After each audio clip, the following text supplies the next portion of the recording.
partidos políticos uruguayos, todos los partidos políticos, sin exclusión alguna, han convocado hoy al pueblo a celebrar la fecha tradicional de la elección de sus gobernantes y a proclamar su decisión irrevocable de volver a ejercer su derecho al sufragio de aquí a un año, el último domingo de noviembre de 1984.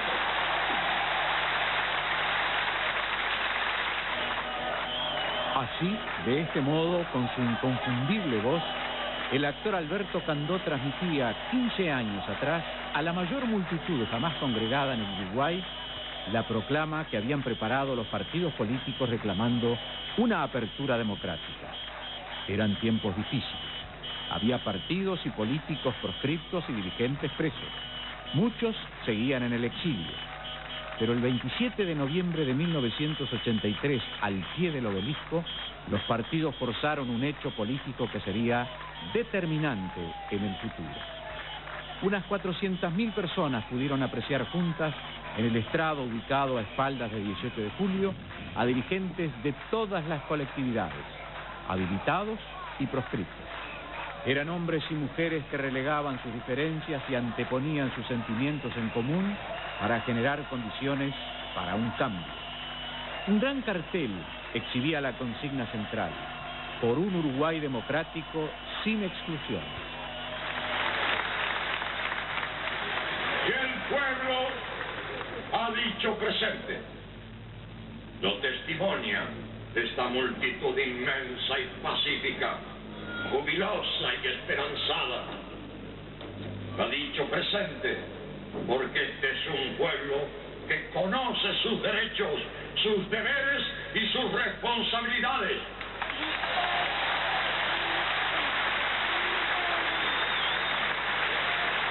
Porque es un pueblo con madurez y cultura cívica, porque es capaz de dar al mundo ejemplos únicos y magníficos de altivez, coraje e independencia.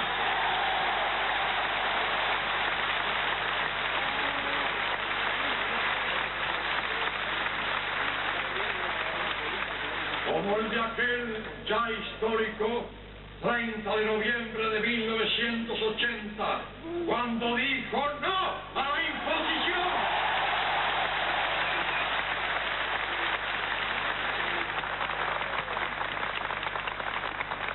Cuando dijo no a la imposición de los detentadores del poder.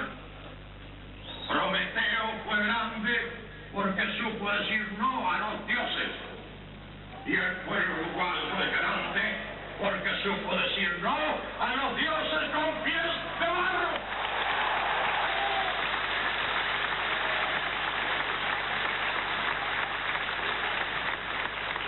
Ese mismo pueblo que dijo no 3 años ha, dijo luego sí 1 año atrás, en otra jornada cívica inolvidable.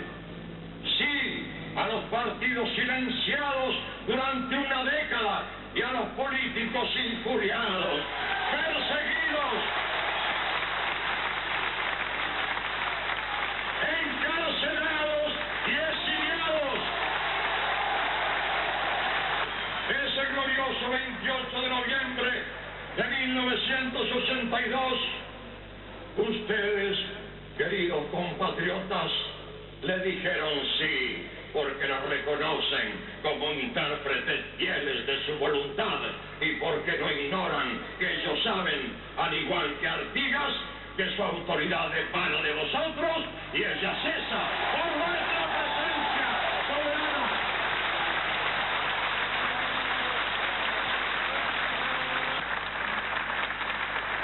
El gobierno de facto al que la República fuera sometida hace más de 10 años, se halla hoy agotado y agostado.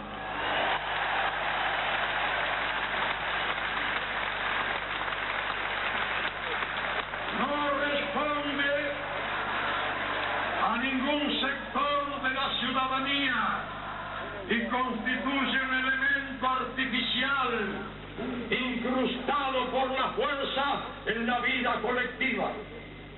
Su aislamiento en el seno de la sociedad uruguaya es total, como lo es también su aislamiento internacional ante el conjunto de las naciones democráticas del mundo. Había figuras conocidas que hoy siguen en el primer plano, como el propio actual presidente Julio María Sanguinetti. Otros, en cambio, han muerto, como Hugo Batalla, Fernando Liu, Eduardo Paz Aguirre, Juan Pablo Terra, José Pedro Cardoso, Alba Robay. Hubo quienes debieron ser representados por mujeres. Así ocurrió con Silvia Ferreira, hija de Wilson, el caudillo blanco en el exilio, con Lili Lerena, esposa de Liber Sereñi, preso en cárcel central, y con Matilde Gutiérrez y Elisa de Lepiane, viudas de Héctor Gutiérrez Ruiz y Selmar Michelini, asesinados en Buenos Aires en 1976. Así como también estaba allí Marta Valentini de Macera, cuyo esposo, el matemático comunista José Luis Macera, también estaba preso. Debe ser de los recuerdos más lindos que tengo yo y todos los que fuimos, todos los que estábamos esa tarde allí. Fue una fiesta completa de unión. Pocas veces me he sentido más parte de algo y unida, entrañable al Uruguay, a mi gente, que esa tarde. Es lindo vivir en democracia, pero hay cosas que yo todavía extraño, que era aquello de que nos sentíamos todos tan motivados, con un mismo impulso, con una misma meta. Es un recuerdo igual, porque el hecho de que estuviera junto todo el pueblo sin diferencias de ideas, de religión, de partidos políticos, era todo el pueblo esperando el momento de recuperar la libertad. Bueno, yo creo que fue de los días más felices. Recuerdo realmente un día luminoso, de enorme felicidad, con todo lo trabajoso que políticamente puede haber sido. Ya el clima desde la mañana era un clima de fiesta. Yo creo que fue el intento del sistema político de eso, de un Uruguay sin proscripciones, que lamentablemente no se pudo llevar a cabo tal cual, porque de esas sillas vacías los vivos siguieron proscritos, ¿no? Lamentablemente, y uno preso. Recuerdo con una gran alegría y entusiasmo, porque fue la culminación de todas las categorías que aturdimos tanto tiempo a Montevideo, y pienso que en el interior también lo sabían mucho. Pero realmente fue una maravilla, estábamos junto a Matilde, nos abrazábamos, saltábamos. A veces veo un poco de nostalgia ahora cuando se ve que se discute tanta bobada. Un día de cielo profundamente azul sirvió como telón de fondo. El calor de la jornada se contagió a la gente que invadió las calles de Montevideo, pero también de varias ciudades del interior, con un colorido y una algarabía poco habituales en aquellos momentos. El resultado del acto era, en lo previo, una absoluta incógnita para los propios organizadores, pero sin duda terminó siendo para la oposición democrática el broche de oro de un año fundamental en la historia reciente de nuestro país. La densidad de los árboles del lugar, elegido especialmente por los militares a esos efectos, impidió apreciar en toda su dimensión la magnitud de aquel acto. Pero una fotografía de Américo José Pla, inmortalizada como el río de libertad, pasó a ser un símbolo de la histórica jornada. Y hoy la reproducen muchos pósters en muchos lugares, en muchas de nuestras casas. El mejor lugar para tomar la foto era el edificio que estaba en la esquina arriba de lo que ahora es un videoclub. En aquel tiempo era una florería. Pero entonces en esos días previos tuvimos varios fotógrafos viendo ese edificio, y los copropietarios decidieron cobrar derechos. Yo conocía a la familia que ocupaba en aquel tiempo el penthouse. Entonces pude ingresar como amigo de la familia y tomar fotos desde ahí. Recuerdo que el apartamento estaba, por motivos familiares, estaba vacío en ese momento, pero la dueña del apartamento me dijo que fuera, que no había ningún problema, que ella me iba a esperar. Cuando ella fue al apartamento vacío, se encontró con que el portero le había dado vía libre a la policía. Entonces su apartamento estaba totalmente lleno de policías que estaban viendo el acto desde arriba, y lleno de fotógrafos de la policía. El semanario Opinar calificó el acto como un tercer plebiscito. Aludía obviamente así a las 2 derrotas electorales que antecedieron a esta manifestación. O sea, el no a la reforma constitucional propuesta por los militares en 1980 y el aplastante triunfo de los sectores opositores en las elecciones internas de los partidos tradicionales en 1982. En cuanto a la proclama, es en su contenido mentirosa e insultante. Miente cuando dice que nadie llamó a las Fuerzas Armadas.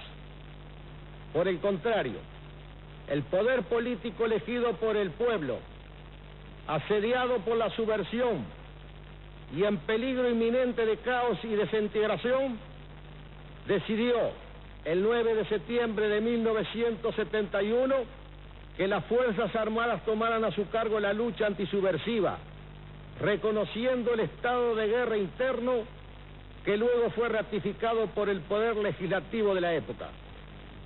Miente cuando se refiere, reverenciando el pasado, a una enseñanza prestigiosa, olvidando que el gobierno intervino en los centros de mando, culminando una serie de atropellos y desviaciones, una de las bombas construidas en la Facultad de Ingeniería por estudiantes, con tolerancia de docentes, y destinada al rector y vicerrector del CONAE, produjo la muerte de un educando.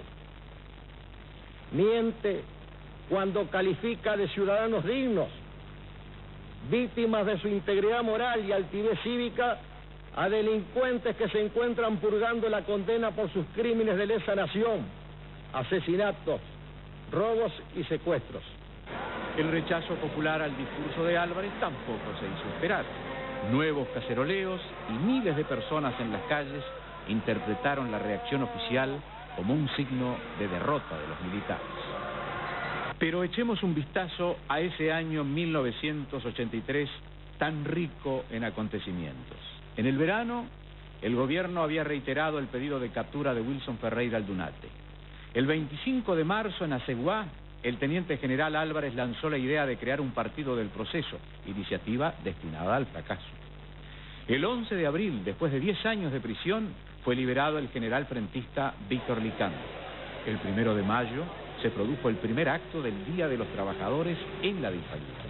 Una marea humana se reunió junto al Palacio Legislativo reclamando libertad. El 20 del mismo mes llegaron los reyes de España y el pueblo se volcó a las calles a recibirlos.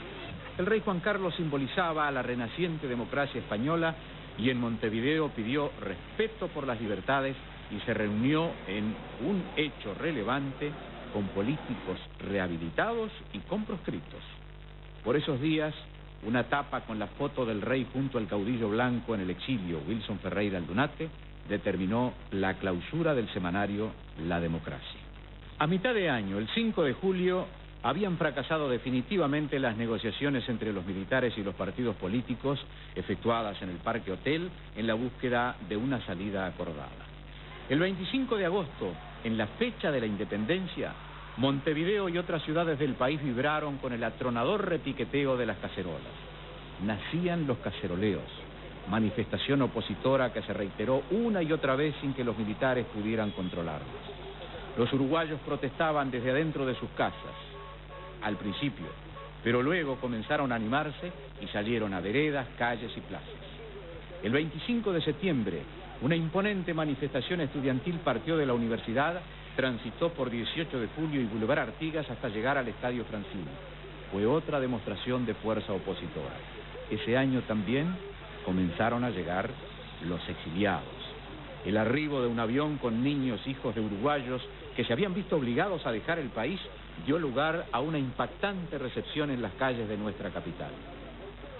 Y aunque en Chile Augusto Pinochet festejaba sus 10 años en el gobierno y era visitado por el presidente uruguayo Gregorio Álvarez, el contexto internacional empujaba hacia la democracia. En Argentina, por ejemplo, asumía el gobierno Raúl Alfonsín y en España estaba encarcelado el golpista Adolfo Tejero. El 9 de noviembre el centro de Montevideo fue escenario de una manifestación convocada por el PIT que generó una fuerte represión, con incidentes y decenas de heridos y detenidos. 2 días después se produjo la rehabilitación de varios dirigentes, incluyendo a los políticos Carlos Julio Pereira, Nardo Ortiz, Jorge Valle y Raumar Jr. Así, en un clima efervescente, en el que se sucedían las negociaciones públicas y reservadas entre militares y políticos, se llegó al acto del Obelisco. Fue, sin ninguna duda, para todos los que estábamos allí, para todos los uruguayos, uno de los hitos de la historia del país.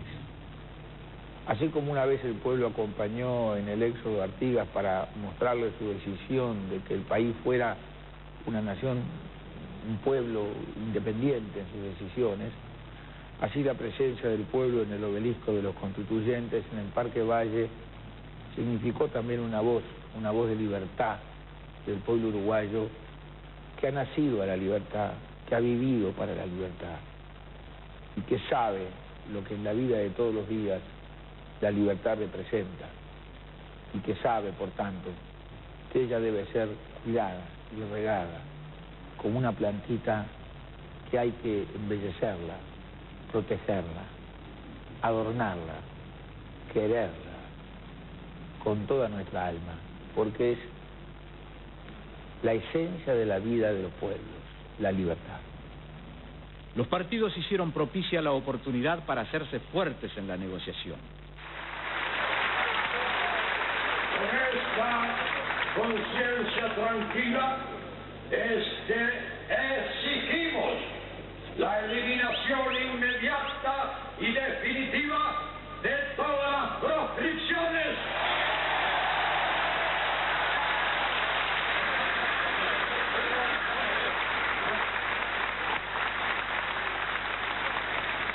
La victoria está próxima y es segura. Victoria que nos dará una vez más una justicia única e independiente, cuyos magistrados no jurarán respeto, sino la Constitución de la República.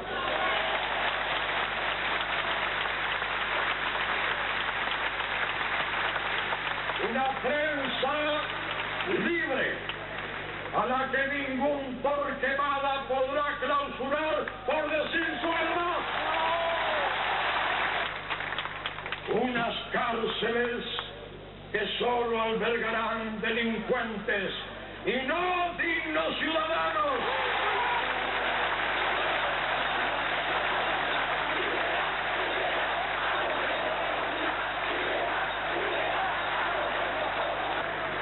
Unas fuerzas armadas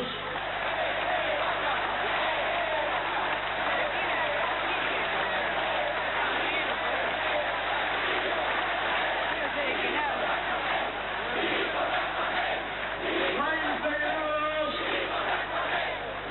a sus cuarteles y olvidadas de misiones tutelares que nunca nadie les pidió y que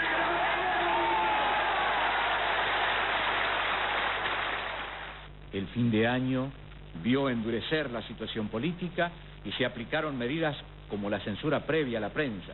Los semanarios de oposición debían publicar ediciones de emergencia y así se dieron hechos insólitos, como el ocurrido con el semanario Aquí, cuyos responsables en una de sus ediciones debieron recortar a tijera miles de ejemplares para quitar un artículo censurado. Una rica prensa política de alternativa, dentro de la cual cabe recordar el semanario Correo de los Viernes con la firma del doctor Julio María Sanguinetti, o Jaque con las inolvidables contratapas de Maneco, luchaban también contra la censura y fueron abriéndole paso a la libertad.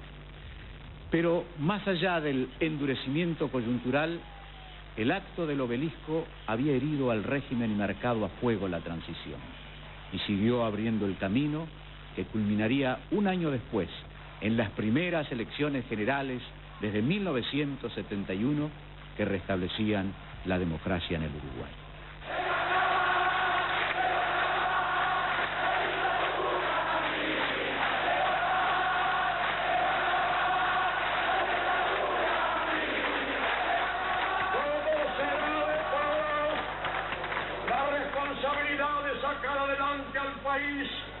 de la gravísima crisis en que lo ha sumido esta década de intolerancia, de soberbia y de ceguera.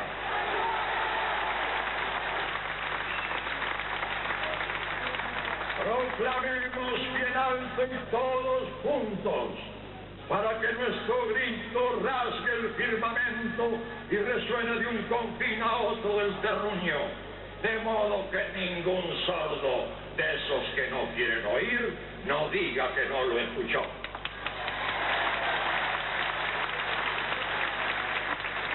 ¡Viva la patria! ¡Viva la libertad! ¡Viva la república! ¡Viva la democracia!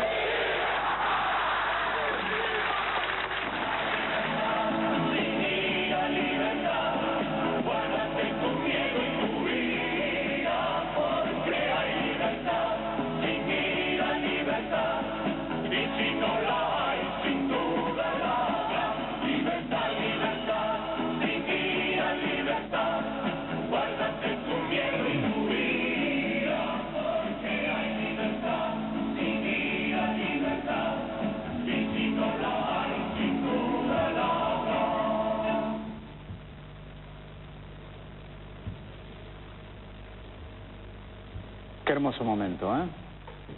Precioso momento. Hermoso y qué inolvidable momento. Inolvidable. Como decía la señora del general Serén. Exactamente. Nunca vivimos antes y nunca creo volveremos a vivir una jornada como esa de tan hondo reencuentro nacional. El doctor Gonzalo Aguirre, especializado en Derecho Constitucional, ex senador, ex vicepresidente de la República, fue el corredactor o el que primerió, si se quiere, en la redacción del primer borrador de esta proclama que acabamos de oír en la voz de nuestro querido e inolvidable Candó. Y está con nosotros también el exdiputado Humberto Siganda, que tuvo un rol protagónico en aquellas jornadas de negociaciones, de marchas y contramarchas, y en primer lugar había que pedir permiso para todo, en una época que había que pedir permiso para todo y había muchas cosas que se denegaban. En este caso hubo que pedirlo también. Sí, se pidió por 2 veces el permiso. El 2 de agosto fue negado y posteriormente se mandó lo que fue una especie de tanteo de a ver si había lugar y también rebotamos. Pero ya estaban funcionando algunos acuerdos y algunos encuentros porque se permitía que los partidos se reunieran hasta con 40 personas en locales cerrados, a veces con gente infiltrada que iba precisamente a controlar.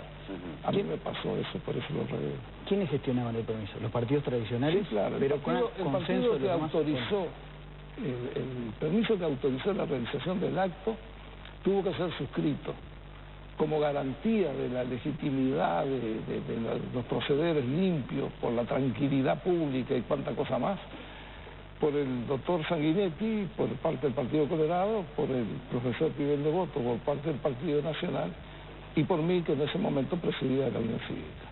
Tuvimos que rubricar con nuestra firma el compromiso de ser responsables de los hechos que pudieron ocurrir.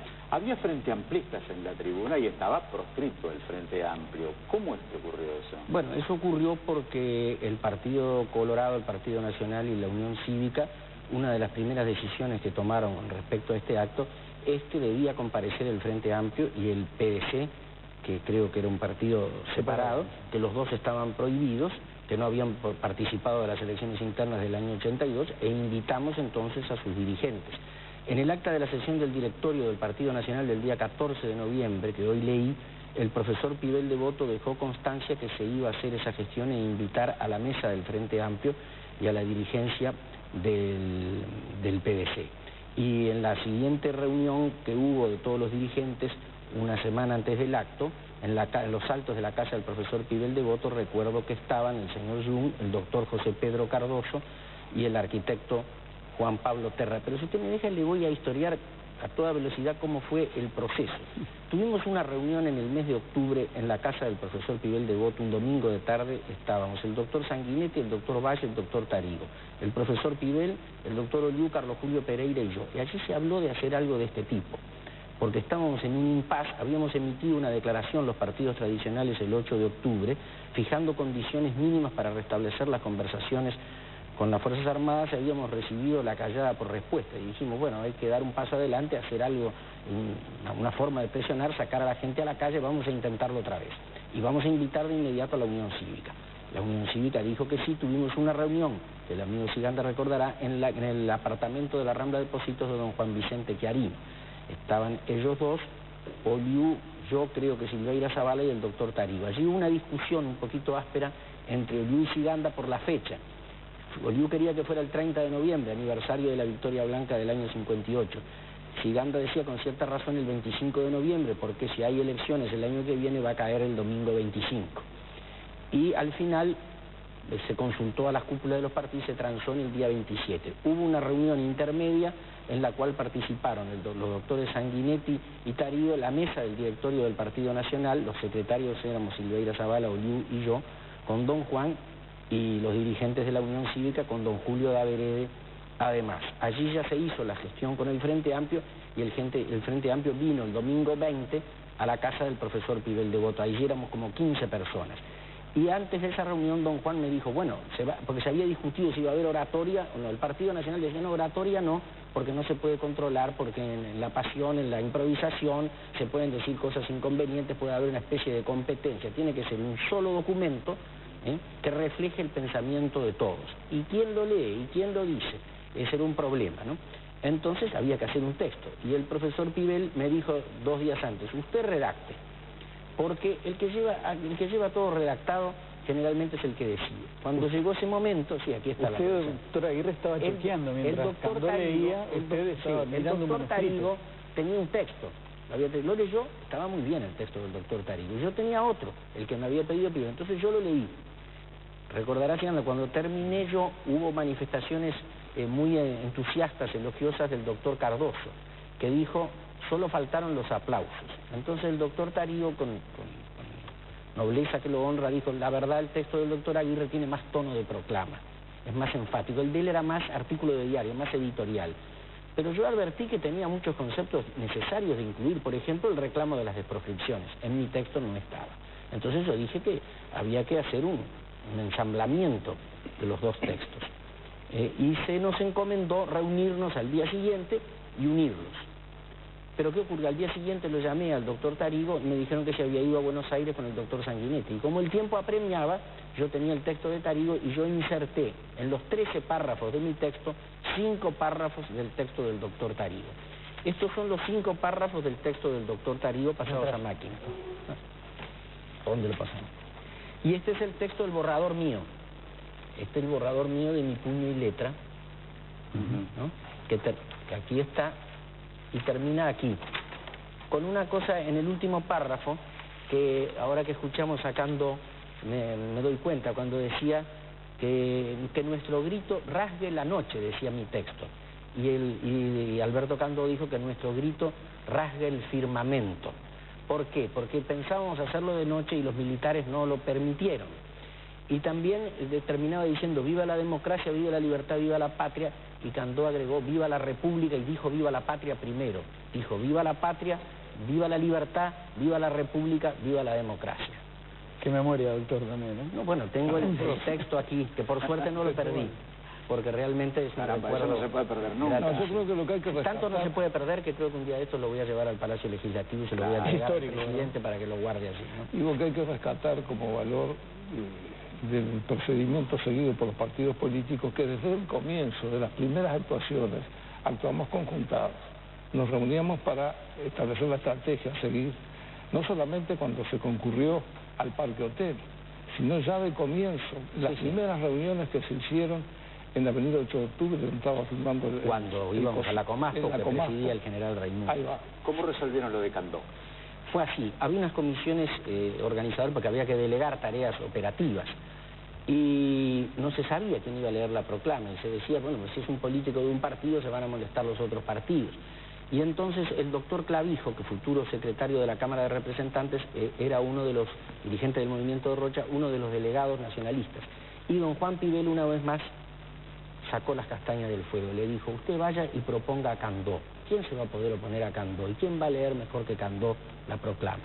y en cuanto lo propuso, tibios y troyanos, todo el mundo dijo, claro, es el hombre indicado, y realmente lo hizo en forma magistral. Una anécdota breve y una pregunta para siguiendo porque va quedando muy poco tiempo. Candó, apenas terminó el acto, tuvo que ser llevado en una ambulancia de urgencia al Teatro Solís porque la Intendencia no le permitió ni cambiar el horario de la obra que se estaba dando ni suspenderla.